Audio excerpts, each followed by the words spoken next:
بسم اللہ الرحمن الرحیم۔ میں غلام اکبر اپنی آج کی بات کے ساتھ اپنے یوٹیوب چینل سے آپ سے مخاطب ہوں۔ میرا موضوع آج عمران خان اور جہانگیر ترین ہے۔ یہ موضوع میں اب اوائڈ نہیں کر سکتا، اس موضوع پر بات ضرور ہونی چاہیے، کیونکہ میں پی ٹی آئی کے اس دور سے تعلق رکھتا ہوں جب یہ ایک تانگا پارٹی کہلاتی تھی۔ یہ تانا حسن نثار نے دیا تھا، جو عمران خان کے سپورٹر بھی رہے ہیں، اب بھی ہیں، لیکن ایک دور تھا جب انہوں نے یہ تانا دیا تھا۔ میں باقاعدہ پی ٹی آئی میں شامل 2009 میں ہوا، جو میں نے باقاعدہ بالکل اسلامی انداز میں بیعت کی تھی۔ میں نے خان صاحب سے کہا تھا کہ آج کے بعد آپ میرے لیڈر ہیں۔ اس سے پہلے میں انہیں اپنا دوست سمجھتا تھا، اور میں ان کی موومنٹ کے ساتھ کافی حد تک متفق تھا۔ 2007 کے بعد، 2008 کے بعد ایک سال کا پیریڈ جو تھا نا، وہ میں نے ان کے ساتھ گزارا ایز اے فرینڈ، اور میں نے انہیں قریب سے دیکھا۔ میں نے ان میں بہت ہی سچا انسان پایا۔ میں سمجھتا ہوں کہ ایک شخصیت ہوتی ہے جو کنسیل کرتی ہے اپنے آپ کو، اس کے دو چہرے ہوتے ہیں، کچھ لوگوں کے تین چہرے بھی ہوتے ہیں۔ کچھ لوگ ایسے ہوتے ہیں جو جہاں جاتے ہیں ایک نیا چہرہ لے کر جاتے ہیں۔ عمران خان کا صرف ایک چہرہ ہے، یہ کسی کو پسند ہے یا نہیں ہے یہ ایک الگ بات ہے، لیکن عمران خان کو جتنا قریب سے میں نے دیکھا ہے، جتنا قریب سے میں نے دیکھا ہے، میں یہ دعویٰ نہیں کرتا ہوں کہ میں نے بہت قریب سے دیکھا ہے، لیکن ہم نے بڑی بحثیں کی ہیں، گفتگو، بہت ساتھ سفر بھی کیا ہے۔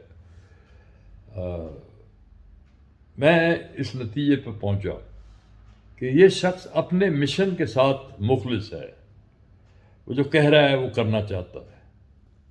یہ میرا فیصلہ 2009 میں ہو گیا تھا، اور تب میں نے بیعت کی تھی عمران خان کے ہاتھ پہ۔ اب میں کہوں گا کہ 30 اکتوبر 2011 تک پی ٹی آئی کا ایک دور تھا جس میں لوگ صرف نظریاتی بنیادوں پر یہ سوچ کر کہ یہ پارٹی ایک تبدیلی لانا چاہتی ہے، ایک انقلاب لانا چاہتی ہے، ایک موومنٹ ہے، اس میں شامل ہوئے تھے۔ بہت سارے لوگ تھے۔ میں ذاتی طور پر جن لوگوں سے متاثر ہوا، میں ڈاکٹر عارف الوی ہیں، وہ سیکریٹری جنرل تھے، مجھے وہ بہت اچھے لگے۔ He was very committed. پھر ارشد داد، جو senior vice president, secretary general acting رہے، وہ ویسے بھی سیکریٹری جنرل بھی وہ بنے، وہ کمیٹڈ تھے۔ سیف اللہ نیازی ہے، یہ شروع سے ایک آرگنائزر کا رول، ایڈیشنل سیکریٹری جنرل تھے جب میں جوائن کیا۔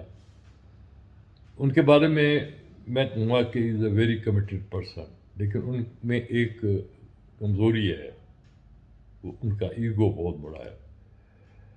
میں سمجھتا ہوں کہ ایک دفعہ میں یہ کہنے مجھے کوئی بات نہیں ہے، ایک دفعہ خان صاحب نے مجھ سے کہا کہ آپ سیف اللہ، وہ میرا بہت بڑا اثاثہ ہے، لیکن اسے سمجھائیں کہ وہ اپنے جو ٹیمپرامنٹ کو کنٹرول میں رکھے، لوگوں کے ساتھ لڑے نہیں۔ میں یہ کھل کے بات کرنا چاہتا ہوں آج۔ اس پیریڈ میں یہ 30 اکتوبر ہوا 2011، وہ جلسہ عام جس نے پی ٹی آئی کا چہرہ ہی بدل دیا۔ ایک نئی پی ٹی آئی نے جنم لیا، ایک ایسی پی ٹی آئی جس کے دروازے کھل گئے چاروں طرف سے۔ اس طرح سے سمجھ لیں کہ آپ اسٹیڈیم خالی ہو اور بہت بڑا میچ ہو رہا ہو، دروازے بند ہوں، اور پھر ایک دم کھول دی جائیں، کہا جائے کہ آئیں آپ میچ دیکھیں، تو جو حال ہوتا ہے یہ پی ٹی آئی کا اس وقت حال ہوا۔ لوگ جوک در جوک اس میں آنے لگے۔ تب عمران خان نے ایک فیصلہ کیا کہ اب پی ٹی آئی کو انتخابی سیاست میں آنا پڑے گا.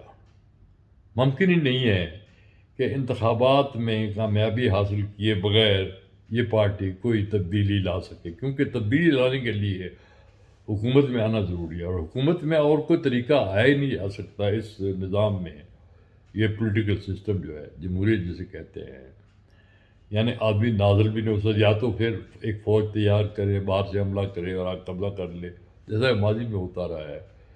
ماضی میں سپہ سالاروں نے تختے پہ الٹے ہیں. لیکن یہ دور ویسا نہیں ہے، اس میں حکمرانی تک پہنچنے کے لیے ایک نظام کے راستے سے گزرنا پڑتا ہے. تب میں سمجھتا ہوں کہ یہ خان صاحب کا اپنا دل کا فیصلہ نہیں تھا، وہ چاہتے کچھ اور تھے، لیکن انہیں اس ڈائنامکس نے، اس نظام کی ڈائنامکس نے مجبور کیا کہ انہوں نے دروازے سب کے لیے کھول دیے. اب مجھے اچھی طرح یاد، ایک سفر میں ہم آ رہے تھے پشاور سے. اب ہمارا پشاور کے پی کے میں بہت دورے ہوتے تھے، ہم جایا کرتے تھے، کبھی کہیں جلسہ، کبھی کہیں، کبھی ہری پور. یہ بڑے جلسے، مجھے اب تو میں بھول گیا ہوں، انہیں بڑے جلسے ہمیں اکٹھا سفر کرنا پڑتا تھا، میں ان کے ساتھ ہوتا تھا. مجھے بڑی میں بتا چکا ہوں کہ میں بیعت کر چکا، میری لیڈر تھے، ہماری بحثیں ہی بڑی ہوتی تھی.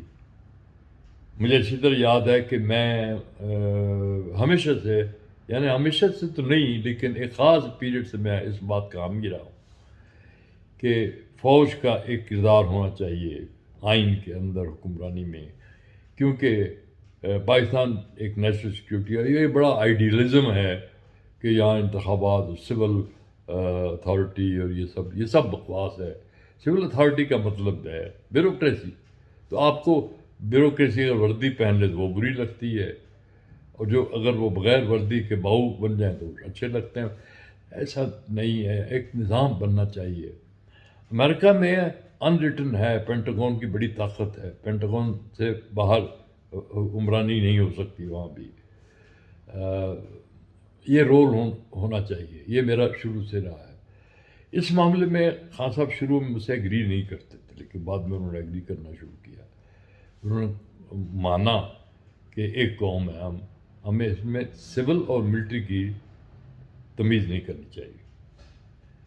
اسی دور میں ایک سفر کے دوران میں بات کر رہا تھا، خان صاحب نے کہا کہ اکبر صاحب، یہ سیاست کیسی چیز ہے کہ کل مجھے ایک ایسے شخص کے سر پر تاج رکھنا ہے جسے میں ہاتھ ملانا پسند نہیں کرتا تھا. میں اس شخص کا نام نہیں لوں گا، لیکن یہ خان صاحب کی جس تبدیلی، جس اندر کی کیفیت سے وہ گزرے، اس کا آپ اندازہ کر سکتے ہیں. خان صاحب بیسیکلی ایک آئیڈیلسٹ ہیں. مجھے اب بھی یقین ہے کہ اسی طرح کے آئیڈیلسٹ ہیں جس طرح کے آئیڈیلسٹ میں انہیں سمجھا کرتا تھا، اور جس وجہ سے میں نے انہیں اپنا لیڈر بنایا. میں خود بہت بڑا ایگو رکھتا ہوں. میں نے زندگی میں کبھی کسی کو سوائے اپنے استاد کے پہلے، یا ان لوگوں کے جو میرے ہیروز رہے ہیں، ہیروز تو بہت ہیں میرے، علامہ اقبال سے لے لے، نسیم اجاز جی، اور پھر تاریخ میں تو ہماری ہیروز ہی ہیروز ہیں، خالد بن ولید، حضرت عمر فاروق، حضرت، یہ تو خیر ہمارے ہیروز ہی نہیں، سب کچھ ہے، ہمارا سرمایہ ہے. میں بات کر رہا ہوں کہ میرا بھی کافی بڑا ایگو رہا ہے. میں نے کبھی ملازمت اس انداز میں نہیں کی. جب میں نے ایک دفعہ ملازمت کی، لیکن میں بادشاہ تھا اس ملازمت میں، اورینٹ میں. میری بات مینیجنگ ڈائریکٹر ہاشمی صاحب، میرا لفظ لا ہوتا تھا وہاں. تو اس طرح کا میں آدمی ہوں. تو میں نے خان صاحب کو اپنا لیڈر بنا لیا. تو میں جس آدمی کا ذکر کر رہا ہوں، میں اس کا نام نہیں لوں گا، لیکن یہ خان صاحب کی سوچ، جو ان کے اندر کا کیا کہتے ہیں آئیڈیلسٹ ہے، وہ بول رہا تھا. لیکن بعد میں خان صاحب جو ہے انہوں نے اپنی اسٹریٹجی بہت تبدیل کی. میں جہانگیر ترین کے موضوع پہ آنا چاہتا ہوں. یہ بھی پشاور سے ہی ہم واپس آ رہے تھے.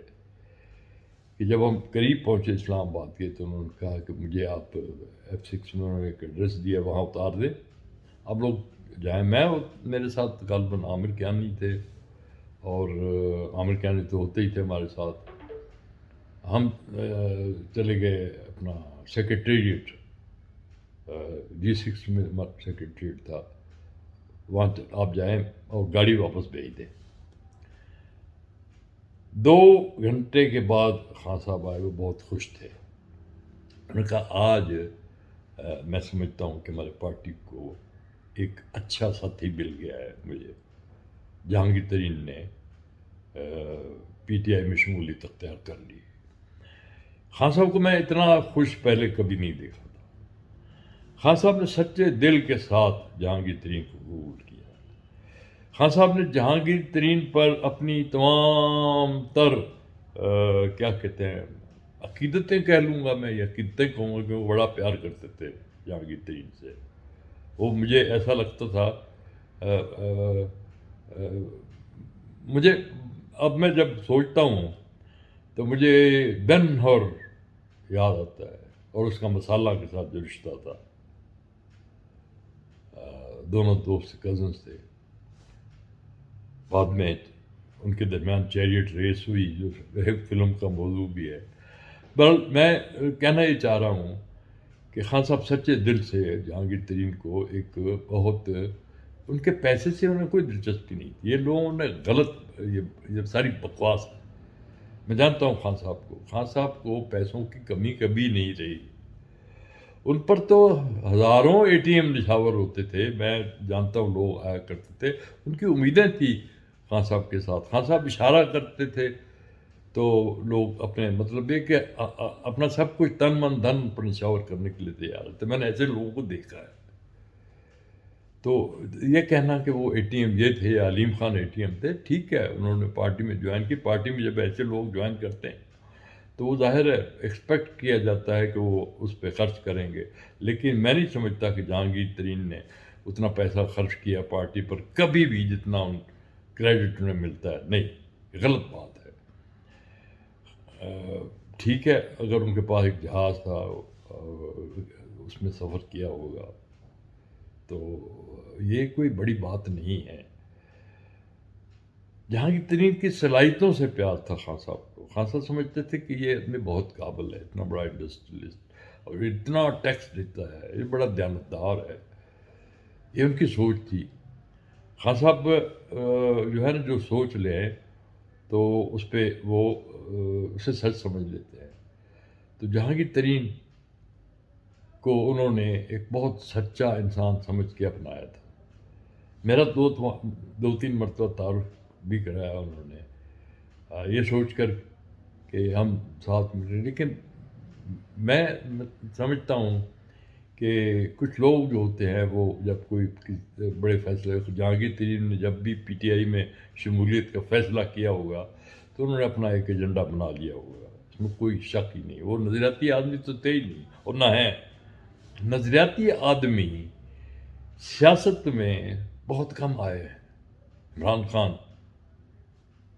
کیسے بے نظیر نظریاتی نہیں تھی۔ بے نظیر نے خود میرے ساتھ انٹرویو، بہت لمبا، میرے پاس ریکارڈڈ انٹرویو پڑا ہے، انہوں نے کہا تھا کہ I am not a visionary Akbar صاحب، میرے کوئی ویژن نہیں ہے، آئی ایم اے سلاگر۔ میں آئی ہوں کہ میں اپنے باپ، انتقام بھی نہیں لینا چاہتی، میں صرف کہ میں ان کی جگہ حاصل کرنا چاہتی ہوں۔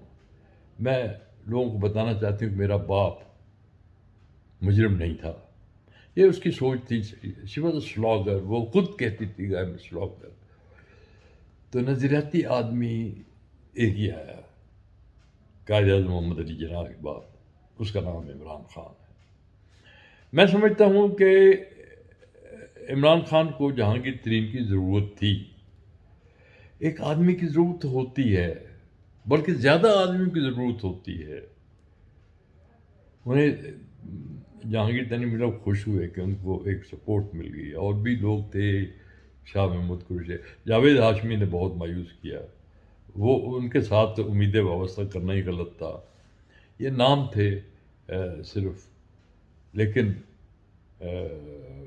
میں یہ کہنا چاہتا ہوں کہ اتنا اعتماد تھا خان صاحب کو، جب تک میں قریب رہا ہوں خان صاحب کے، میں جانتا تھا. میں بعد میں 2-3 دفعہ ملا، وہ کہتی جہانگیر ترین سے ملے آپ؟ تو میں کیا کہتا، میں نے کہا ہاں جی میں ضرور ملوں گا. بہت اعتماد کرتے تھے. میں سمجھتا ہوں کچھ ایسا ہوا ہوگا کہ خان صاحب کا اندر زخمی ہو گیا. ہی از این انجرڈ، میں اندر سے وہ زخمی ہوئے ہیں، ورنہ اتنا بڑا دراڑ نہیں پڑ سکتی تھی. کچھ ہوا، کچھ ایسا ہوا جس کی توقع عمران خان کو نہیں تھی. اب میں آئندہ مزید کچھ حقائق سامنے لاؤں گا.